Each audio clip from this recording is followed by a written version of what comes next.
ये है जी दुनिया का सबसे पुराना और सबसे बड़ा कब्रिस्तान, जिसमें 70,000 नबी जो है ना दफन है जी।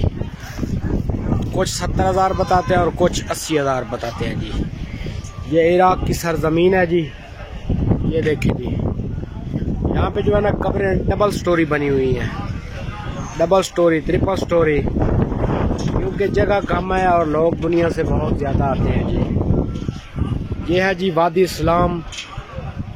ये कब्रिस्तान मौला अली अलैहिस्सलाम के रोज़े के तकरीबन 3 एकड़ के फासले पर है जी।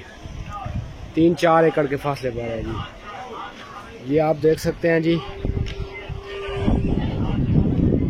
डबल स्टोरी, ट्रिपल स्टोरी बनी हुई है जी, हत्ता कि 4-4 स्टोरी बनी हुई है जी, क्योंकि जगह मौजूद नहीं है यहाँ पे। मौला अली का जो रोज़े का गेट है बाबे तूसी, ये बिल्कुल उसी रास्ते से सीधा आए तो आगे 3-4 एकड़ के फासले पर ये वादी इस्लाम कब्रिस्तान है जी। ये देखें जी, जहाँ तक आपकी नज़र जाएगी आपको ये कब्रें ही कब्रें नज़र आएंगी। दुनिया का सबसे ओल्ड और सबसे बड़ा कब्रिस्तान है जी।